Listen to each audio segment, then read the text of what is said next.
que controlan el inicio de la solidificación y su desarrollo, que serían los fenómenos de nucleación y crecimiento. Después hablaremos un poco de algunos factores que intervendrán y modificarán el que se lleven a cabo estos dos fenómenos. Centrándonos a la parte de materiales puros y posteriormente hablando de ya en términos de aleaciones. Después manejaremos un poco lo que son las microestructuras y obviamente la repercusión con base en el crecimiento y obviamente el cómo eliminemos calor y las microestructuras que resultarán. Hablando en términos de crecimiento. Después hablaremos las diferencias de si yo tengo un material puro, si tengo una solución sólida o si tengo un material cercano a la composición eutéctica. Es decir, vamos a hablar de diferencias entre crecimiento eutéctico, crecimiento celular, crecimiento dendrítico, que son característicos de ciertos materiales que obviamente contendrán un cierto porcentaje de elementos. Y finalmente deberíamos de ver la parte macroestructural. Muchas veces nos centramos únicamente al análisis de microestructuras. Todo es microestructura, microestructura, microestructura, pero una forma de caracterizar el material y tener una idea de sus propiedades es revisando su macroestructura. ¿Cómo es que se forma esta macroestructura y cuál es su repercusión en términos de propiedades mecánicas? Pues eso será otro aspecto que analizaremos. La bibliografía que yo regularmente utilizo es primeramente el Stefanescu. Aquí no sé por qué no lo incluí, pero también utilizo mucho el Fredrickson. De hecho, me gusta más el Fredrickson porque es un poco más teórico, explica la parte teórica muy bien, pero el Stefanescu es más como que más amigable. El Kurz es más que nada para la parte teórica, al igual que el Chalmers y Flemings. El Verhoeven es el único libro decente que conozco para la primera parte, que sería nucleación y crecimiento. Entonces ese libro también lo pueden consultar. Pues los temas que veremos en nuestra introducción son 3 puntos muy amplios, muy grandes, pero empezamos con la importancia del estudio de la solidificación.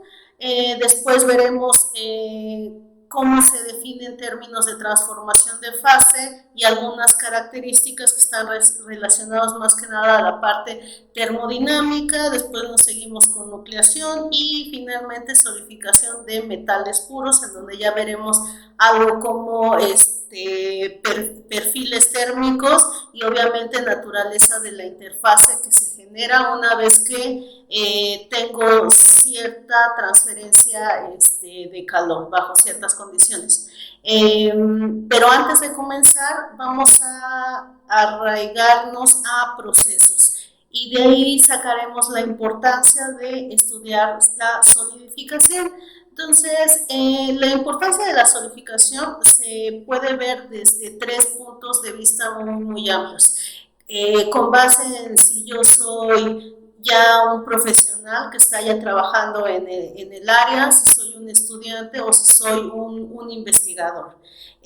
¿Por qué? Porque se va a aplicar a un gran rango de materiales. ¿Qué materiales? Todos aquellos materiales que presenten transformaciones de fase en donde la fase que se va a formar, o sea, a la que se le va a dar origen, tiene un acomodo reticular. No solamente los materiales metálicos tienen transformación de fase en donde formamos una estructura cristalina característica. Los materiales cerámicos también lo presentan y algunos materiales poliméricos que tienen una característica semicristalina. Entonces, los materiales son muchos. Aplicaciones, en términos de aplicaciones, una forma de entender mejor la fundición, y la fundición, me estoy refiriendo a todas las formas de fundición, es entender la fenomenología que está detrás de la solidificación y obviamente entendiendo la solidificación podré aplicar mejor mi proceso de fundición, entenderlo, comprenderlo y obviamente obtener piezas que sean y que tengan un desempeño adecuado durante su uso. Me permite también entender métodos de manufactura, no solamente de fundición, sino algunos otros en donde hay una transformación de fase, al menos en la parte superficial de estos. También me permite mejorar materiales en términos de composición química.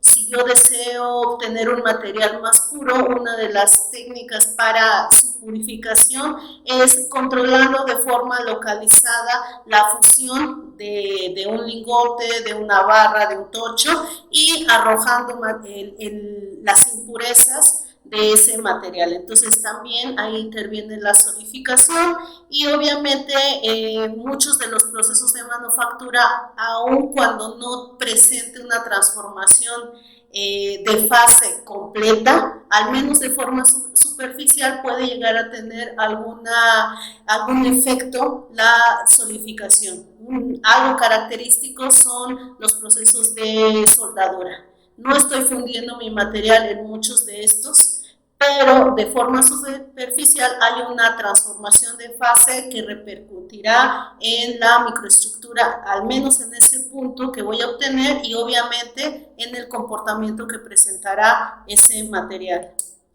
Entonces, como decía, pues lo voy a enfocar a distintos sectores. Uno de ellos es la modificación y desarrollo de aleaciones, que obviamente estarán dados por el tipo de crecimiento que yo voy a tener para ese material. Hay que recordar, un ejemplo característico es que en los aceros, aun cuando yo tenga una misma composición, al modificar la microestructura, al modificar la forma en cómo solidifica y enfría, puedo llegar a tener un material con distintas propiedades sin modificar la composición química. Otro segundo punto es la producción y fabricación de aleaciones o componentes primarios, más que nada en términos de control de la composición. Muchas veces yo necesito un lingote puro o una barra dura y quizá en otros casos necesito, sin alterar demasiado la composición, cambiar el comportamiento del material o de la pieza terminada, porque también puede ser un componente primario, pero también secundario, ¿no? Y finalmente también repercute en el análisis de fallas. Análisis de fallas, ¿por qué? Porque si tengo una producción deficiente, porque no controlo velocidades de enfriamiento, temperaturas de trabajo, todo esto me puede llevar a la generación considerable de defectos que van desde el tipo puntual hasta el tipo volumétrico. Entonces, en solidificación, al ser una asignatura dentro del área de metalurgia física y no nada más por esto, va a tener una relación muy estrecha a lo que sería la estructura de nuestro material, la cual vamos a formar con las condiciones de enfriamiento que estemos manejando. Obviamente siempre se va a formar una cierta estructura porque el material tiene una cierta estructura definida, pero dependiendo de las condiciones de enfriamiento, esta puede sufrir alguna deformación. O ejemplo característico, cuando formamos nuestros aceros nuevamente, en un inicio tenemos una estructura, después si la enfriamos rápidamente tiene una transformación, entonces ahí podemos pasar de FCC, a BCC, a tetragonal, todo esto, ¿no? Entonces la solidificación involucra mucho la estructura, el procesamiento, la forma de procesar lo que tendremos, obviamente sus propiedades y el desempeño que tendrá y ya en uso, ¿no? Algunas de las características que nosotros vamos a trabajar principalmente en las estructuras metálicas es el análisis policristalino. Nuestros materiales regularmente son policristalinos. También llegamos a tener materiales monocristalinos que obviamente son para ciertas aplicaciones mucho más específicas, pero algo que estaremos manejando mucho en solidificación es los granos, desde la forma, tamaño,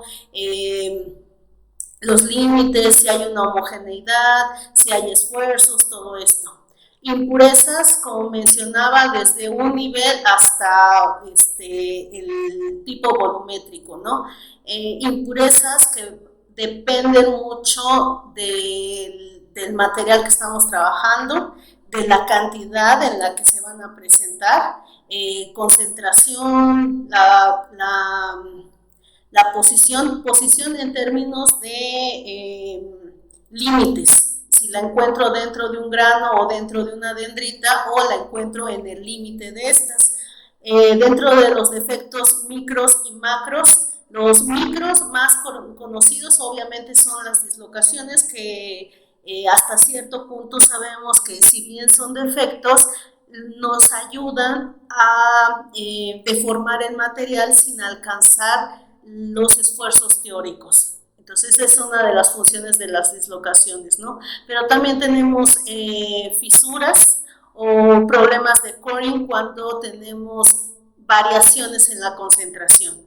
Algunos de los defectos macroscópicos sería la formación de orificios, de agujeros, nuestras grietas que se pueden llegar a propagar debido a que hay un choque térmico muchas veces dentro del material o en la interfase con el molde que nosotros estemos utilizando, y obviamente nuevamente problemas de composición que de aquí en adelante siempre que estemos manejando variación de la concentración, nos estamos refiriendo a que hay segregación. Entonces, segregación se va a referir a un gradiente de concentración. Dentro de los defectos superficiales, más que nada dados por acabados o la forma en cómo solidificó en la interfase molde-material, pues están los problemas relacionados a problemas ambientales, problemas de segregación nuevamente y alguna degradación nuevamente por el medio. Y finalmente, otra cosa que analizaremos en solidificación son fases.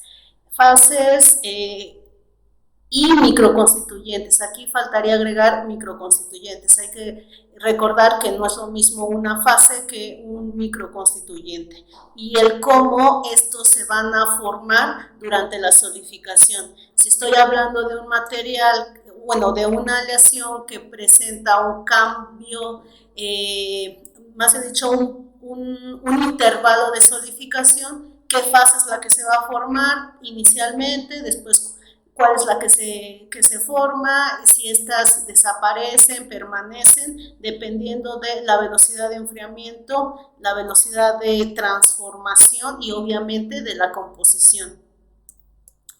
Pues los procesos que vamos a ver ahorita muy rápidamente, porque son procesos que o ya vieron ustedes o posteriormente van a ver, son procesos convencionales de manufactura que tienen una relación directa con la solidificación. Es decir, hay un cambio de fase y obviamente al existir un cambio de fase, una transformación de fase, habrá una variación en el acomodo de este material. Inicialmente, o la mayoría de estos están en estado líquido, y al variar la temperatura, al variar el medio en el que están, habrá un cambio en términos atómicos. ¿Okay? Entonces vamos a comenzar con los procesos en estado líquido, que son prácticamente procesos de fundición. Vamos a hablar un poco de fundición convencional, que es sand casting, después permanent casting, que sería el molde, fundición en molde permanente, die casting, que sería colada por inyección, y bueno, los vemos ahorita a continuación.